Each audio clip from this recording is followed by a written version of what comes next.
Hello everyone and welcome back to WolfQuest, and we are here with Lucan and Senka, who are going to currently try and find a den somewhere. I don't know where we're going to send them actually. We'll have them go look for a den. I'm probably not going to go all the way to the Aspen Heights den. We don't use that one very frequently. We go over there sometimes, but it is an extremely lengthy process to even get set up over there. But we'll probably go to the den over here. A lot of the times the Aspen den is considered a challenge den, and we'll have these guys, I think, go to Canyon Cliffs this time and head up this way, because the last time we actually had Lightfall settle at the Bison Peak Cutoff Den. So Lucan and Lightfall are here at the same time, and they probably have been interacting. They are basically brothers-in-law, because Lucan's first mate, who ended up dying, was Lightfall's sister. So they know each other pretty well. They both came from the world of Wolf and have come back here, although Lucan was originally from Yellowstone. But Lucan has returned here now and has decided to take Senka as his mate. So Senka is Druid heritage, probably second gen, I would say. And they both have headed out here to see if they can take a den, or claim this den up here, and hopefully raise puppies. So hopefully that will go well. We don't have a challenge or anything specifically for them. So we'll go ahead and we'll make this our den, and then I'll actually go ahead and get some of the winter hunting done. Is it gonna? Yes, here we go. Now it gives us the Mark Your Territory mission. So we'll go ahead and do some of the winter hunting. And a lot of the time I do show the winter hunting in our side stories, just because most of the time we have it in a montage for the main series, so we don't see a lot of it. And we're also probably not going to see that much of it, I'm hoping, in the future, because for the coming version, there's the ravens. For the coming version, the anniversary version, the elk spawn mechanic is going to be completely changed, so hopefully we will see elk moving around, hopefully in the areas of, hopefully in the areas on the way to the summer hunting ground as well. So hopefully it'll be a little bit less of a necessity to have to do all this winter hunting, because it's really not all that realistic. And we also will be seeing bigger... I think the Slough Creek map is planned to be expanded as well. I know for sure they've talked and shown the Amethyst Mountain map, but I haven't seen them releasing anything on Slough Creek just yet. Okay, we're actually going to stop and not kill this elk right away. Lucan does a lot more damage than I remember him doing. And let's chase this elk all the way down to near the rendezvous site, I believe. But yeah, so if they're expanding the... yeah, I believe they are expanding the Slough Creek map, actually. I believe there may have been... I can't remember. You guys would have to go look that up now, because I can't remember what they've announced in regards to Slough Creek. But I know they have been showing a lot of the new Amethyst Mountain map, which is much, much bigger. But when the new elk spawn system comes into play, I'm hoping it'll help release some of the need for having to winter hunt, because hopefully the elk will be potentially in areas more where you need them to be, and less out of the way, because especially this last area, the area, if we look where we are and then down on Douglas Fir Slopes, you can see there's no elk, there's really no prey in that vicinity, so you kind of have to winter hunt or risk having your puppies starve on the journey. So yeah, the winter hunt is hopefully something that the new systems will remedy. It'll be very interesting to see how that all plays out, but because we might not have to do this much more, I feel like it's kind of important to spend a little time showing it and just kind of commemorating it, because even if it's not necessarily a realistic part of the game, even if it's something that can be a little tedious and take a while, it still was and is an important part of the journey and development of WolfQuest, and I feel like it's important to remember that, just like we would remember the old versions. So like the early versions, they had all the way before. There was a day when you couldn't even come to Slough Creek and raise your puppies. I don't know if any of you guys have been playing WolfQuest since then, because it's now been 10 years since WolfQuest first released. But in the original game, you couldn't actually... all you could do was get a mate and run around on Amethyst Mountain. You couldn't even come to Slough Creek and raise your puppies. That update came a few years later, and then they added I think the next major update to that was, oh yeah, and there were no bears in the original version of WolfQuest. That was its own update as well. But then it did come before the Salt Creek update, but then after that they added a weather and time and resting, and then beyond that was when they started developing 2.7, which is the current, more updated version that has so many more features. And that is the version we're playing in right now. And that's the much more polished, more updated version. And that's a lot because now they're self-funded. So basically, everything you end up paying for this game goes back into funding the game. So that's one of the cool things about WolfQuest, is it's really not any sort of a money-making gimmick or any of that. All the money that goes in, that you put into the game, goes into making it better, which is really, really nice. And since it's now self-funded, they basically have, as long as people are interested in the game, they're basically going to be able to keep updating and continuing work on it, I hope. As far as I know, that's how it's working. So it's a really cool thing. And I like that about how the game works now. But the original WolfQuest was also made for the much older computers. It came out back in 2007, and the computers were nowhere near as powerful as they are now. They've gotten a lot better, and with it, the game has grown. So I at some point want to go back and see if I can get the 2.5 version. I think they still have it. I'm pretty sure they still have it available for download, and we could do something in that version, maybe, and show kind of the old version, because it's kind of fun to go back and commemorate the game's journey, I've found, because it's been a heck of a journey. It's been a long one. It's been really interesting, and they've come so far from the early days. I've been playing this game for a long time, if you can't tell. WolfQuest has always been really special to me because it was probably the first game that I ever really got into. That and a really, really old game called Descent, which I don't know if any of you guys even remember that game. It's old. It came out within... It was out for several years it had been out for several years when I started playing it, and I started playing it probably around 6 or 8. Oh, I got a little too carried away there. That one was really old, but I used to play that game a lot. And it was an interesting game. It was a very interesting game, but totally different genre.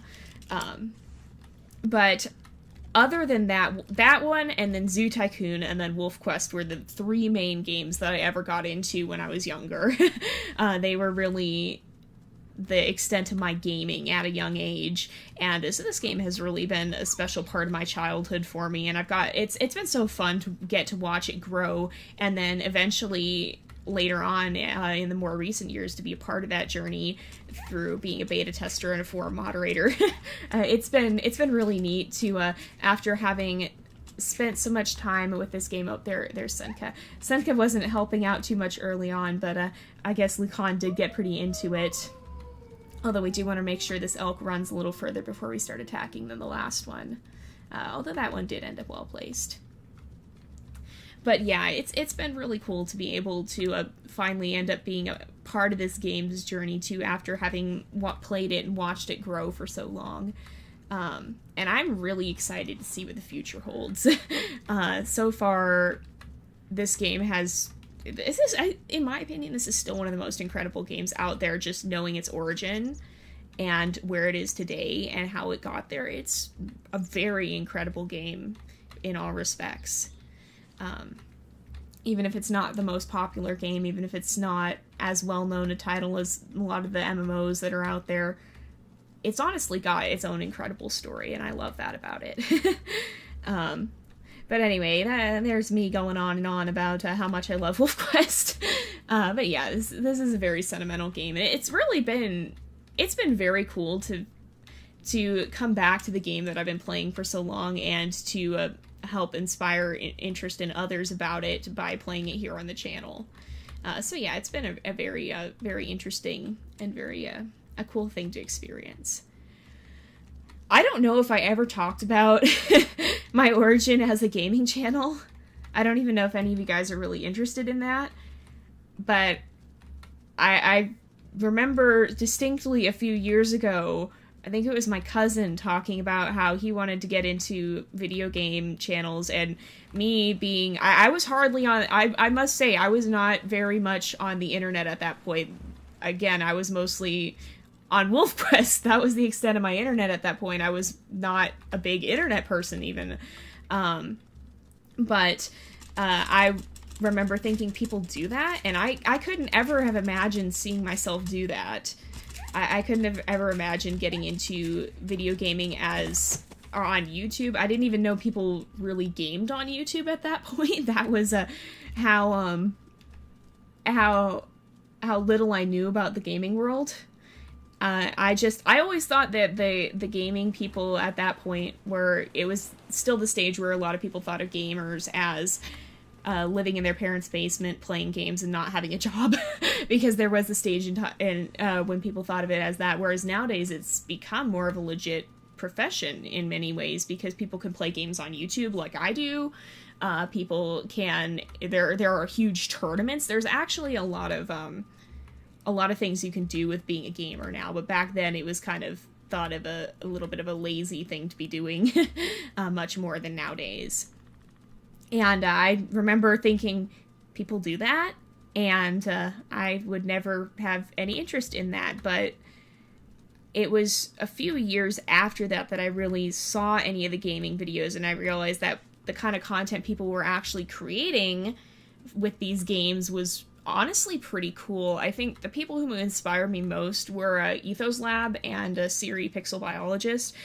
Seeing what they did and how well they did it was very inspiring for me. And then also to see how they kept it. They were able to have a channel that didn't have a lot of adult content or anything like that and still succeed, because that's always something that's turned me off, is a lot of the big YouTubers don't keep it clean.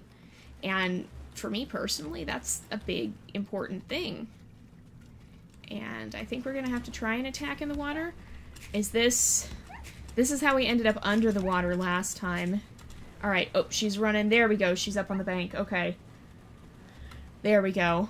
But yeah, to see that there really was interest in that area kind of inspired me, and it eventually, about last year, a little before that, was when I started thinking, hey, maybe I could do something like that.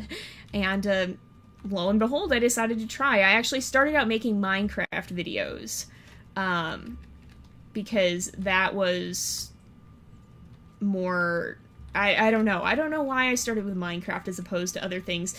That's one thing, the one game I've never done well with on this channel has been Minecraft, because I can't keep up with the ideas. But I do at some point still want to have a Minecraft series. I'm hoping someday I will have one that will end up being able, that I'll be able to keep up with, because and actually keep up with ideas for someday. I still have ideas, they just take a lot of setting up. But that ended up turning into, I think it was Niche. It was Niche, definitely. Was the first, that was I can't even remember. I think I saw a video on it, and I'd never seen a game that replicated genetics like that, and I decided to try playing it, and then I thought, well, maybe this wouldn't be such a hard game to record. It would be a lot, it kind of would direct itself more than Minecraft ever had. Like, it would take itself, it would take the story in its own direction. I wouldn't be solely responsible for the story like I had been with Minecraft. And so I started recording Niche videos, and the developers of Niche really supported me in that too. They were really, really great about helping. They gave me keys to give away. They were very great about supporting my series, and I'm hoping now that maybe my series are sending some people back their way and getting other people interested in Niche, because they really helped my channel get off the ground. When it was first starting out. I remember having 40 subscribers, you guys, when I was playing Niche. I remember being very excited to finally hit 40 subscribers, and I remember hitting 100 subscribers. I remember all those milestones, and to think it was just under a year, or just over a year ago now. Well, under a year ago, because I didn't really get the channel. It's been a year since I started the channel and put up my first video, but I didn't start uploading consistently until a lot later in the year. And that started mostly through my putting niche videos up. So having it only been a year and having everything come so far from that point is really kind of mind-blowing. I don't know if you guys are that interested in the story of my life video, or this sort of story of my life as we're hunting, or story of my YouTube channel as we're hunting, but I don't know. You'll have to tell me if you thought that was interesting, or if you'd rather me not go on about that. I just always get a little bit nostalgic when I'm playing this game, and especially stuff like the winter hunting and such makes me really nostalgic, because that's not going to be around forever.